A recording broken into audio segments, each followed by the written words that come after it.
और प्रथम तो जय श्री कृष्ण। आज हम लोग मांडव्य ऋषि की कथा जानेंगे, जो बड़ा ही अद्भुत है, जिसमें कर्म फल की बात की गई है।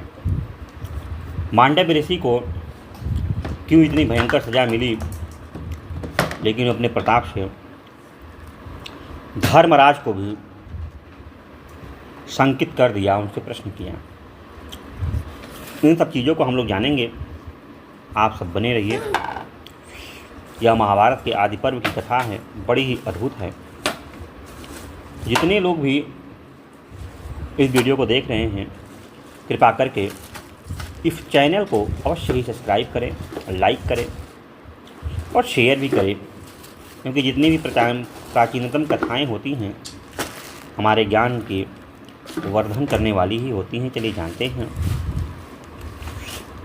राजा जन्मेजय के पूछने पर वैशंपायन जी आगे बताते हैं। कहते हैं, राजा जन्मेजय, बहुत दिनों की बात है, मांडव्य नाम के एक यशस्वी ब्राह्मण थे। वे बड़े धैर्यवान, धर्मज्ञ, तपस्वी एवं सत्यनिष्ठ थे। वे अपने आश्रम के दरवाजे पर वृक्ष के नीचे हाथ ऊपर उठाकर तपस्या करते थे। उन्होंने मौन का नियम ले रखा था। बहुत दिनों के बाद एक दिन कुछ लुटेरे लूट का माल लेकर वहां आए। बहुत से सिपाही उनका पीछा कर रहे थे, इसलिए उन्होंने मांडव्य के आश्रम में लूट का सारा धन रख दिया और वहीं छिप गए। सिपाहियों ने आकर मांडव्य से पूछा कि लुटेरे किधर से भागे, शीघ्र बतलाइए, हम उनका पीछा करें। मांडव्य ने उनका कुछ भी उत्तर नहीं दिया। राज कर्मचारियों ने उनके आश्रम की तलाशी ली। उसमें धन और चोर दोनों मिल गए। सिपाहियों ने मांडव्य मुनि और लुटेरों को पकड़कर राजा के सामने उपस्थित किया। राजा ने विचार करके सबको शूली पर चढ़ाने का दंड दिया। मांडव्य मुनि सूली पर चढ़ा दिए गए। बहुत दिन बीत जाने पर भी बिना कुछ खाए पिए वे शूली पर बैठे रहे।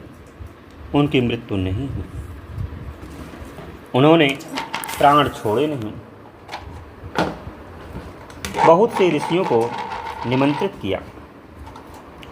ऋषियों ने रात्रि के समय पक्षियों के रूप में आकर दुख प्रकट किया और पूछा कि आपने क्या अपराध किया था।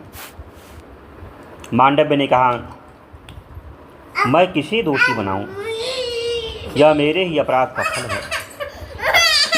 पहरेदारों ने देखा कि ऋषि को शूली पर चढ़ाए बहुत दिन हो गए, परंतु यह मरे नहीं। अपने राजा से निवेदन किया।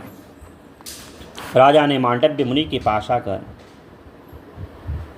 प्रार्थना की कि मैंने अज्ञानवश आपका बड़ा अपराध किया, आप मुझे क्षमा कीजिए, मुझ पर प्रसन्न होइए। मांडव्य ने राजा पर कृपा की, उन्हें क्षमा कर दिया। वे शूली पर से उतारे गए। जब बहुत उपाय करने पर भी शूल उनके शरीर से नहीं निकल सका।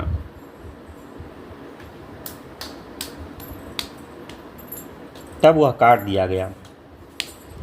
गड़े हुए शूल के साथ ही उन्होंने तपस्या की और दुर्लभ लोक प्राप्त किए।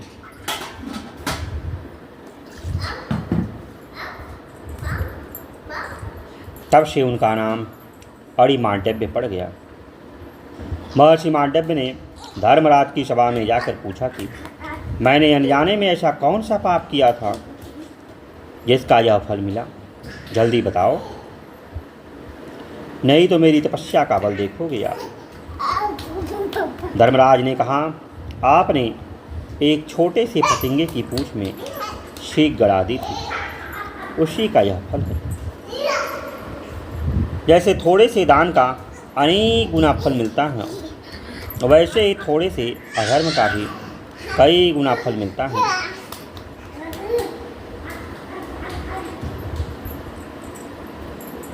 अणिमांडव्य ने पूछा कि ऐसा मैंने कब किया? धर्मराज ने कहा, बचपन में। इस पर अणिमांडव्य ने बोले, बालक 12 वर्ष की अवस्था तक जो कुछ करता है उससे उसे अधर्म नहीं होता, क्योंकि उसे धर्म अधर्म का ज्ञान नहीं रहता। तुमने छोटे अपराध का बड़ा दंड दिया। तुम्हें मालूम होना चाहिए कि समस्त प्राणियों के वध की अपेक्षा ब्राह्मण का वध बड़ा है, इसलिए तुम्हें क्षुद्र योनि में जन्म लेकर मनुष्य बनना पड़ेगा।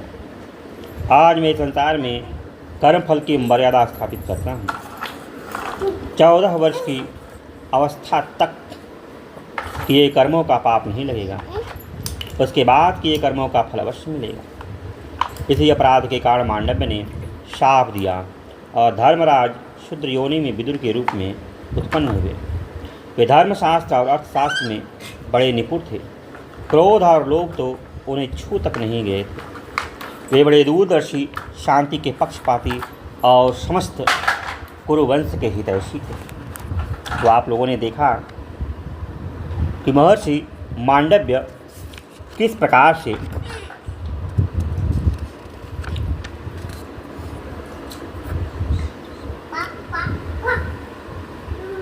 से धर्मराज को भी उनके किए का उन्हें श्राप देते हैं। यह मांडव्य ऋषि कथा थी, बड़ी ही अद्भुत है। चलिए आज इतना ही, फिर मिलते हैं, तब तक के लिए जय श्री कृष्ण, जय श्री कृष्ण।